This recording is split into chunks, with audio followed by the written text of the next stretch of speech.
Bonjour, la capsule qu'on vous fait aujourd'hui, c'est à propos de la taille des arbres fruitiers. Les arbres fruitiers, évidemment, il y a les pommiers bien connus, les pruniers, les pommetiers décoratifs qui sont moins comestibles, plus comestibles pour les oiseaux. C'est très joli, florifère, puis ça fait vraiment beaucoup de petites pommettes super belles. Donc, en fait, vous vous demandez peut-être pourquoi on est au mois de mars en ce moment, dans la neige, puis que je vous fais une chronique. C'est pas parce que je m'ennuie l'hiver en tant que paysagiste. C'est surtout que les arbres fruitiers ont une grande ouverture pour les maladies insectes, sont très fragiles. Donc, quand on fait de la taille, beaucoup de taille, ça fait beaucoup de plaies.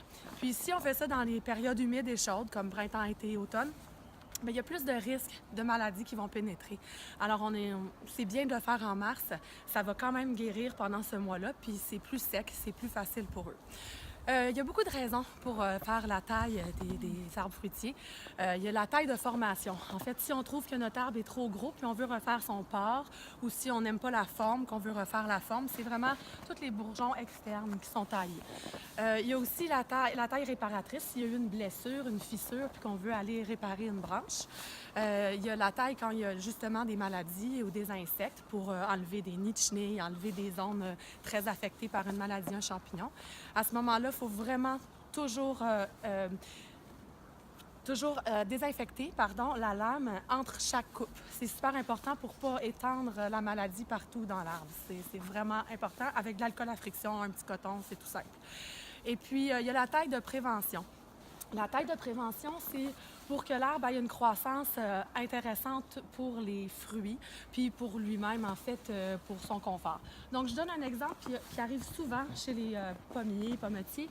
Il y a beaucoup de drageons comme ça. C'est des branches qui poussent directement vers le ciel, très érigées. Il pousse souvent rapidement. Là, il est plus vieux, ce drageon-là, donc il est devenu ligneux.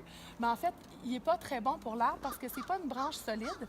C'est une branche qui pousse vers l'intérieur. Donc, ça augmente la densité de l'arbre, donc il y a moins de lumière. C'est moins bon pour les fruits qui vont être plus à l'intérieur. Puis aussi, s'il y a des fruits sur celle-là, c'est pas une branche solide.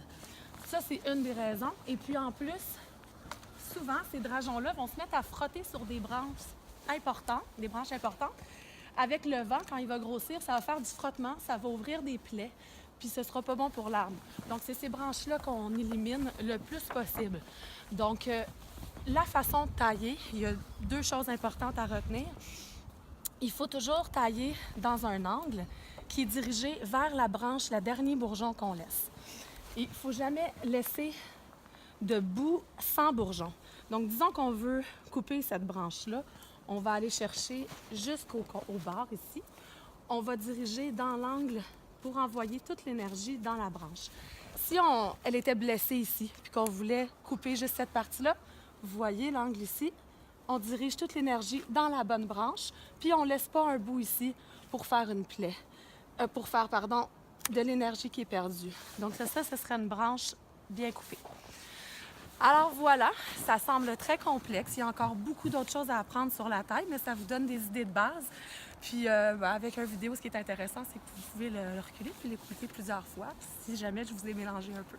Bonne journée!